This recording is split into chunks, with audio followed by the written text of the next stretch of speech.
Hati janganlah sampai tidak khusyuk. Ilmu janganlah sampai tidak memberi manfaat. Nafsu janganlah sampai tidak kenyang. Dan doa janganlah sampai tidak didengar. Assalamualaikum warahmatullahi wabarakatuh. Tuan-tuan, saudara-saudara, ibu-ibu dan bapak-bapak yang sudi mendengarkan keterangan agama yang saya berikan di dalam kaset ini. Moga-moga Tuhan melimpahkan, mengurniakan rahmat dan nikmat-Nya kepada kita semuanya. Saya akan membicarakan suatu ayat yang bertemu di dalam surat Al-Baqarah. Bunyinya, Allahu waliyul ladzina amanu yukhrijuhum minadh dhulumati ilan nur. Walladzina kafaru awliya'uhumut taghut yukhrijunahum minan nuri ila dhulumat. Artinya, Allah adalah menjadi pemimpin bagi orang-orang yang beriman, orang yang mempunyai kepercayaan yang teguh. Dan Allah, apabila orang itu telah betul-betul menganggap Allah menjadi pemimpinnya, Allah pun menjamin mengeluarkannya daripada gelap gulita kepada terang benderang. Gelap gulita kebodohan kepada kecerdasan. Gelap gulita kehidupan tak tentu arah kepada tujuan yang sejati. Sebaliknya, orang yang kafir yang tidak percaya kepada Allah, maka sebaliknya yang terjadi, daripada terang benderang, dia akan dipimpin oleh taghut, oleh kekuasaan-kekuasaan yang bukan bersandar kepada Allah. Yang demikianlah yang akan mengeluarkannya daripada terang benderang kembali ke dalam gelap gulita. Oleh sebab itu, rohani manusia itu adalah melalui di antara gelap dan terang kehidupan itu, di antara terang dan gelap kehidupan. Kalau sekiranya jasmani kita, kalau sekiranya badan kita yang lahir ini diberi cahaya oleh matahari yang terbit di waktu pagi, yang terbenam di waktu sore, rohani kita pun diberi juga terang oleh suatu yang lebih terang dari matahari, yaitu petunjuk dan hidayat Tuhan. Di dalam Al-Quran, Tuhan memberikan bujukan, memberikan jiwa besar kepada orang-orang yang beriman itu.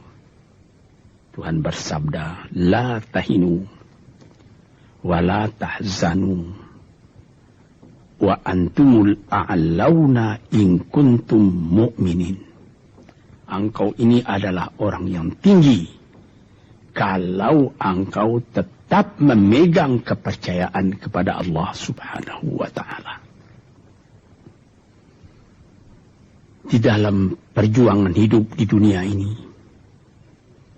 perjuangan antara yang hak dengan yang batil, antara gelap dengan terang, antara keyakinan dan keraguan, manusia berjalan di sekitar itu.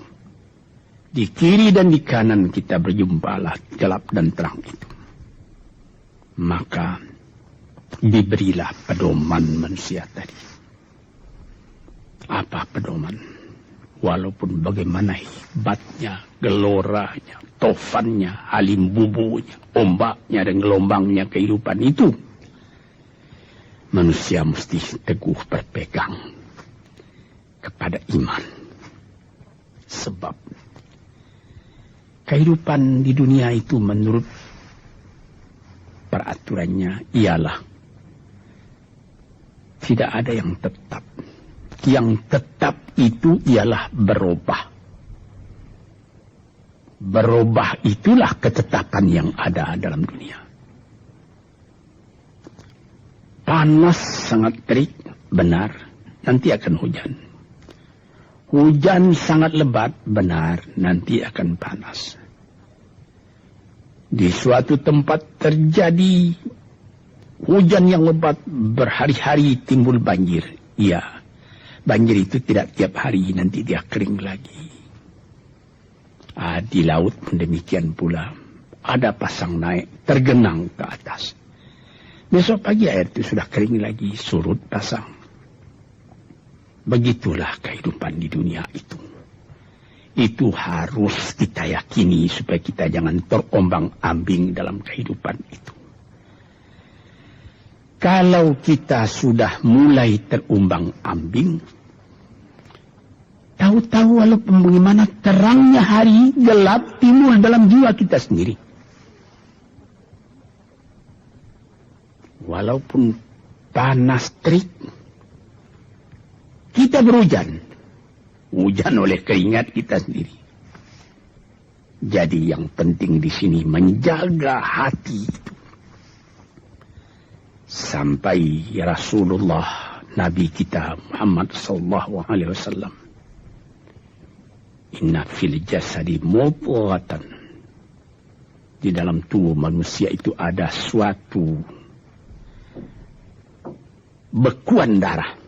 Idza salahat salahal jasadu kulluhu wa idza fasadat fasadal jasadu kulluhu.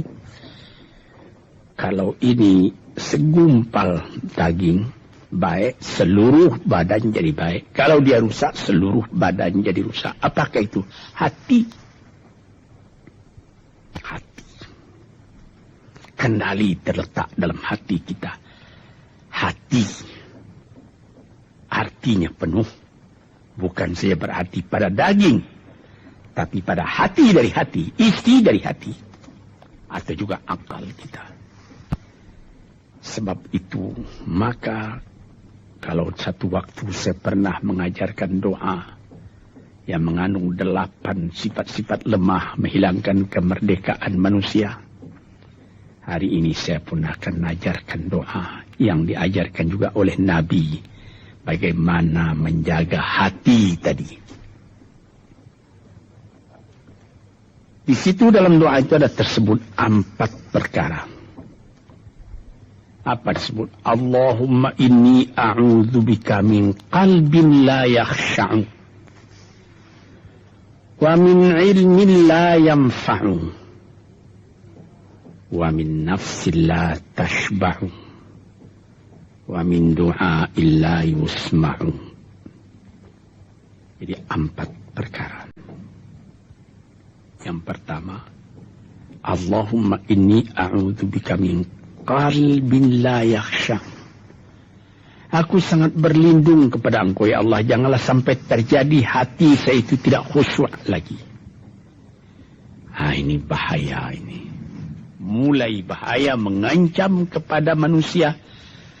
Kalau hatinya tidak khusyuk lagi, hati khusyuk yaitu hati itu tentu jelas tujuannya kepada Allah. Allah menjadi pegangannya. Allah menjadi bentengnya. Allah menjadi ingatannya. Allah menjadi tujuannya. Dan kepada Allah dia kalau sembahyang menghadapkan diri, menghadapkan hati, maka permohonan kita yang pertama kepada Tuhan, ya Tuhanku, janganlah sampai hati saya ini tidak khusyuk lagi. Sebagai orang Islam, kita sembahyang 5 waktu. Di dalam Al-Quran dikatakan sembahyang itu ialah khusyuk, terpadu ingatan kepada Tuhan. Tapi kalau kita sudah, hati itu sudah mulai ditumbuhi penyakit, walaupun sembahyang, mulai sejak Allahu Akbar, pikiran sudah menjalar kepada yang lain. Piutang belum menerima, utang belum terbayar, makanan belum masak, macam-macam lah yang teringat Padahal kita dalam sembahyang. Ini apa arti sembahyang tadi lagi? Ini sudah mulai berbahaya ini. Banyak orang yang tidak meninggalkan sembahyang, tapi tidak ada bekas dari sembahyang itu kepada kehidupannya. Di dalam sembahyang kita baca, inna salati wa nusuki wa mahyaya wa mamati lillahi rabbil alamin. Sesungguhnya sembahyangku dan ibadatku dan hidupku dan matiku sama sekali terserah kepada Allah. Ini dirasakan dalam hati, bukan cuma disebut di dalam mulut. Sebagaimana dikatakan, bukan jadi lip and service sebagai seput tangan penggosok-gosok mulut, bukan begitu. Yang dari hati. Kalau sudah dari hati yang khusyuk, ini berbekas kepada kehidupan. Aku tak takut menghadapi segala keadaan dalam hidup, sebab hatiku bertali dengan Tuhan. Dari Tuhan aku datang, kepada Tuhan aku akan kembali. Ini namanya hati yang khusyuk. Tapi kalau sekiranya bacaan tetap fasih, tapi tidak ada lagi dari hati, melainkan rutin saja. Sembahyang 5 waktu sehari semalam, tapi tidak merubah kepada perangai, tandanya sembahyang tadi tidak khusyuk. Ini yang pertama kita minta kepada Tuhan. Janganlah sampai kita mempunyai hati yang tidak khusyuk, hati yang tidak teringat kepada Allah. Kalau hati tidak ingat lagi kepada Allah, maka segala pekerjaan yang terlarang sudah ringan saja kita mengerjakan. Menipu, berdusta, membujuk orang lain mengerjakan perbuatan yang salah, mencela, memaki, itu karena tidak ingat kepada Allah, cuma ingat kepada diri sendiri saja. Ini yang pertama. Yang kedua dikatakan, wa min ilmin la yanfa'. Dan aku berlindung kepada Engkau ya Allah daripada ilmu yang tidak memberi manfaat. Padahal disebutkan oleh ahli-ahli, ilmu yang memberi manfaat itu membawa manusia kepada iman. Al-ilmu yad'u ilal iman. Ilmu itu membawa manusia kepada iman.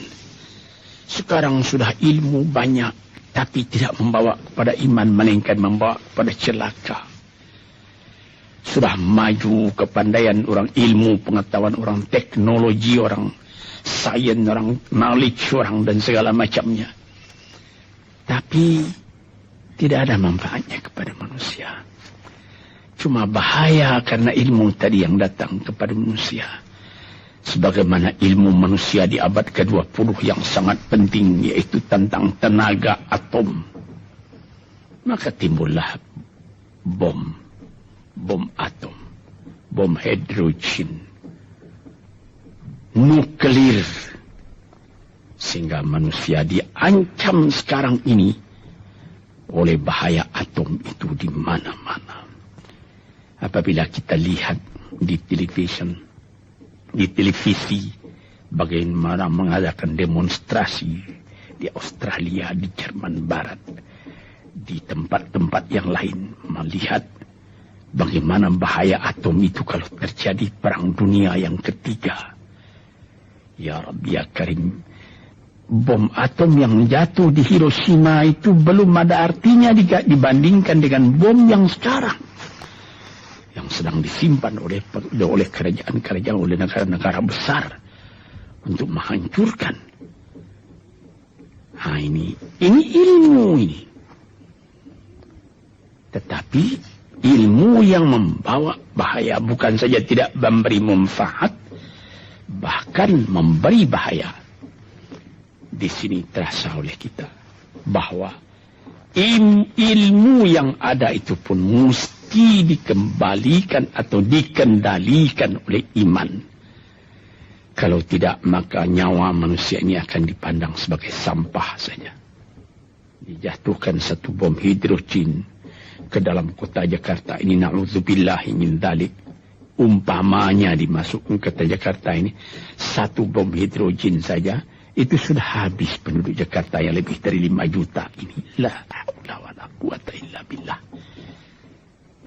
Ini minta kepada Tuhan, ya Allah, majulah ilmu manusia, majulah teknologi manusia, tetapi jangan hendaknya kemajuan itu membawa kepada bahaya. Jangan ilmu pengetahuan itu membawa kepada yang tidak memberi manfaat.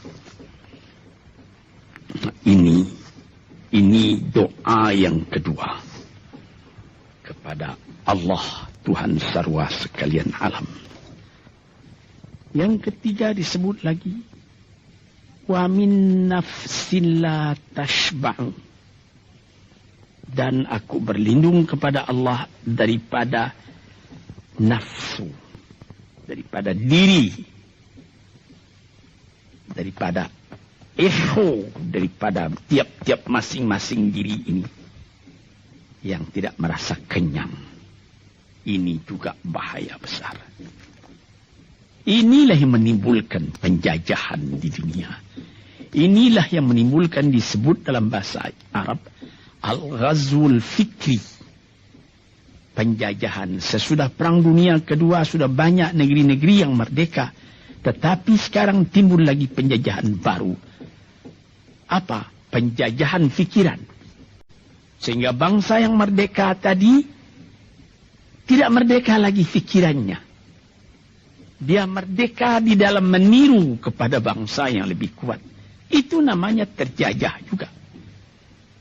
Jadi tuan-tuan yang terhormat, apa pangkalnya ini? Daripada nafsu serakah manusia. Nafsu serakah manusia sebagaimana tersebut di dalam hadis. Lau kana libni adama wadiyani min zahabin labtagha salisan. Wa ma yamla'u jawf ibni adama illa turab. Kalau manusia itu mendapat suatu lembah yang penuh dengan kekayaan emas, suatu lembah, dia ingin supaya mendapat satu lembah lagi yang penuh juga dengan emas.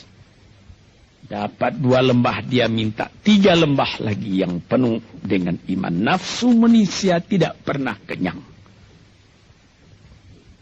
Padahal akhirnya kalau dia sudah menutup mata,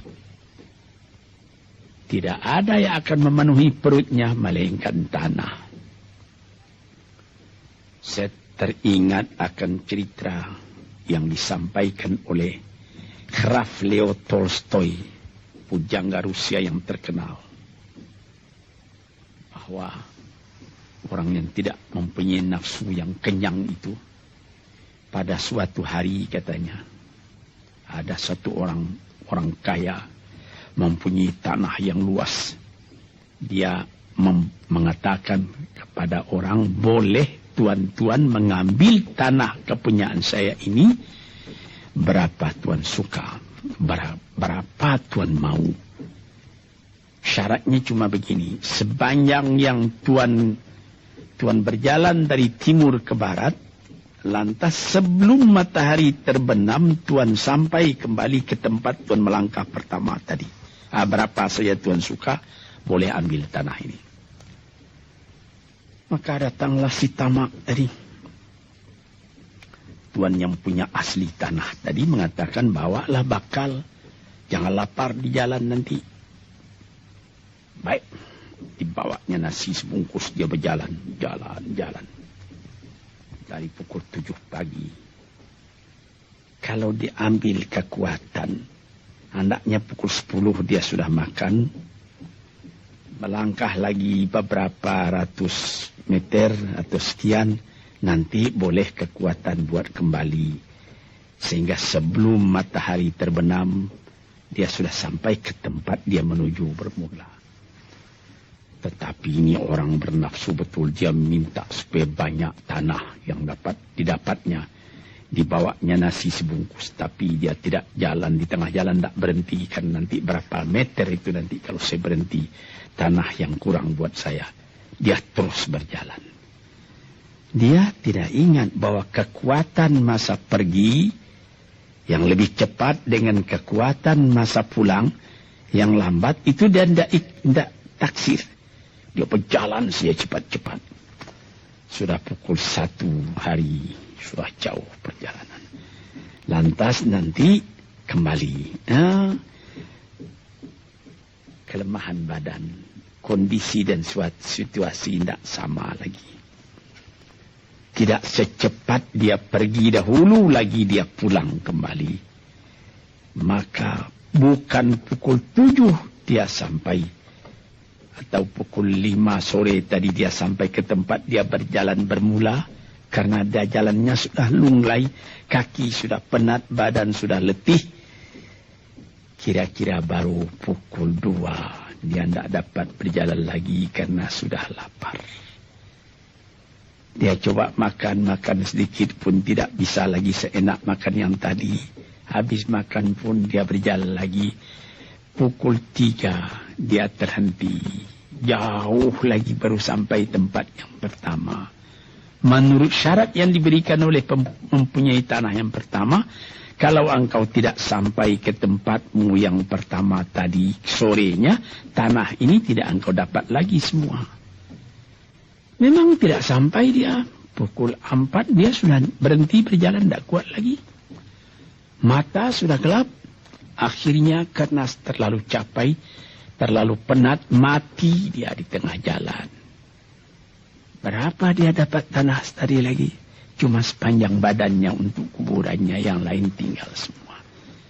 Ini satu misal yang dibawakan oleh Graf Leo Tolstoy yang sesuai dengan hadis Nabi tadi. Nafsul la tashba. Diri manusia yang tidak pernah merasa kenyang. Kita berkehendak tidak berbatas. Tapi tenaga kita sendiri berbatas. Ini kerap kali tidak difikirkan oleh manusia. Dia punya angan-angan. Dia punya macam teori yang dikeluarkan. Dia lupa bahwa nanti tenaganya itu akan terbatas. Karena sakit, karena lapar, karena tua. Sebagaimana pepatah dari nenek moyang kita, tanda-tanda dikirimkan lebih dulu bahwa kita tidak akan lama lagi di sini. Apa? Rambut, gigi, mata sudah mulai kabur. Uban sudah mulai bertabur. Gigi sudah mulai gugur. Kulit sudah mulai kendur. Kalau mata sudah kabur, uban sudah bertabur, gigi sudah gugur, kulit sudah kendur, sudah 4 perkara.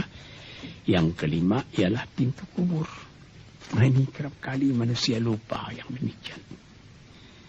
Sebab itu dikatakan, ya Tuhanku, janganlah sampai aku ditumbuhi oleh penyakit nafsu yang tidak mau kenyang-kenyang itu. Nah ini, kemudian itu timbul lagi doa yang keempat. Disebutkan di situ, wa min du'a illa yusma. Ini lebih berbahaya lagi. Ini sudah puncak dari bahaya. Apa artinya?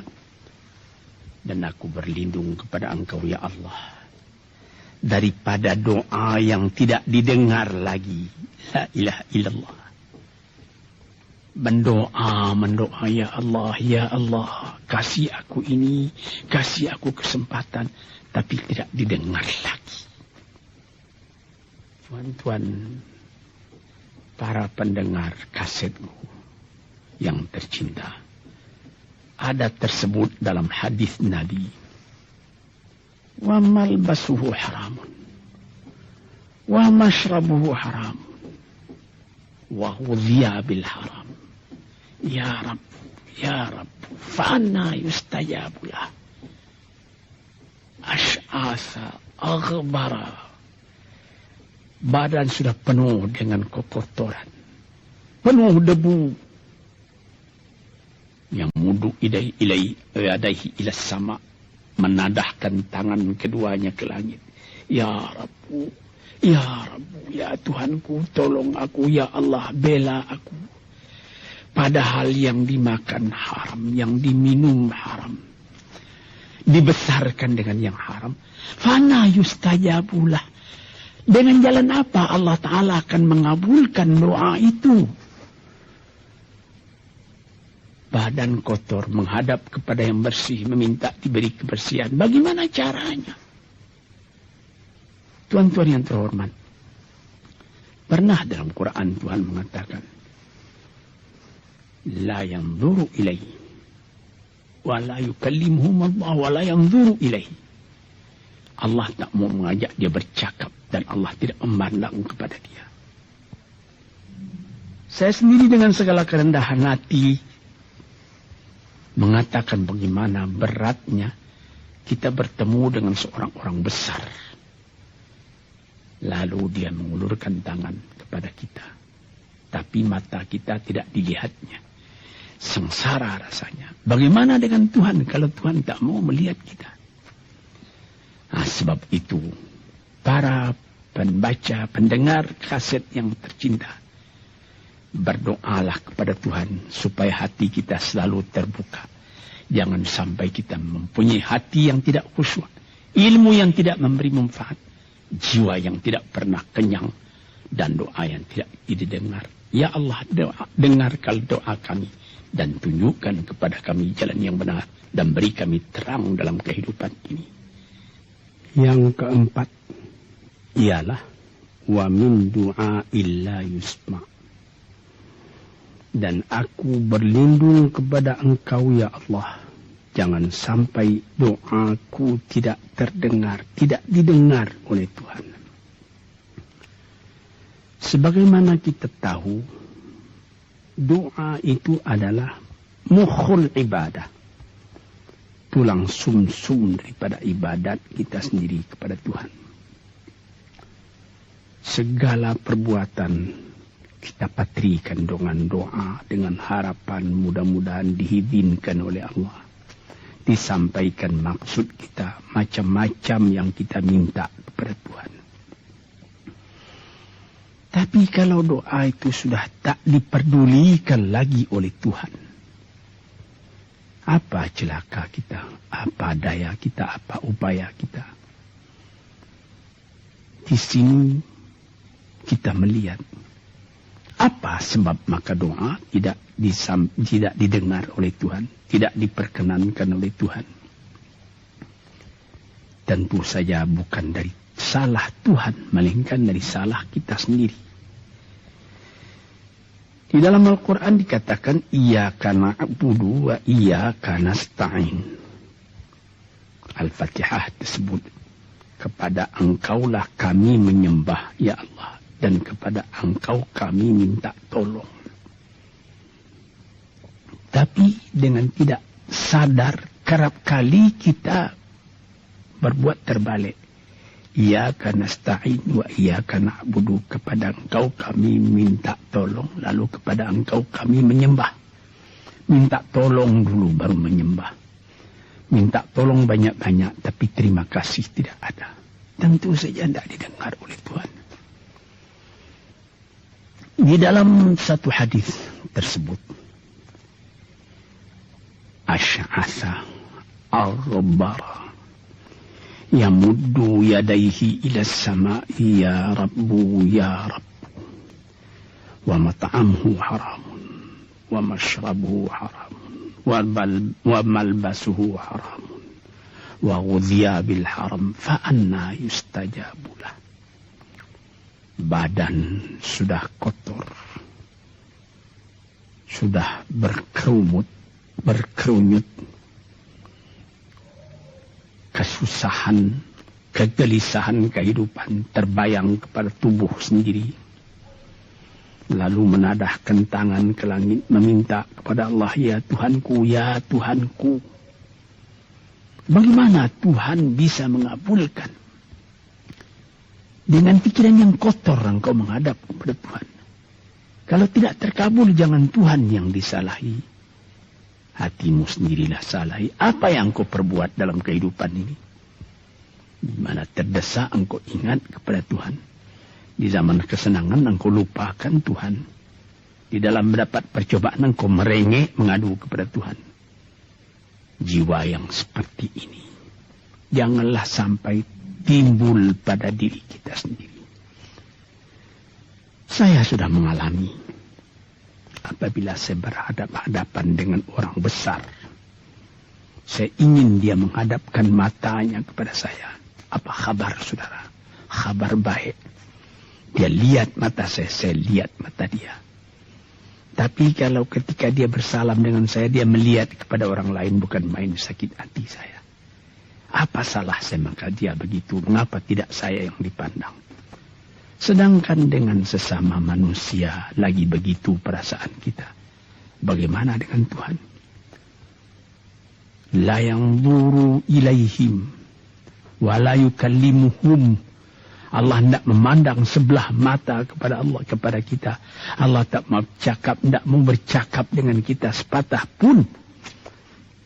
Langit mana tempat kita bernaung, bumi mana tempat kita berpijak kalau sudah demikian keadaannya.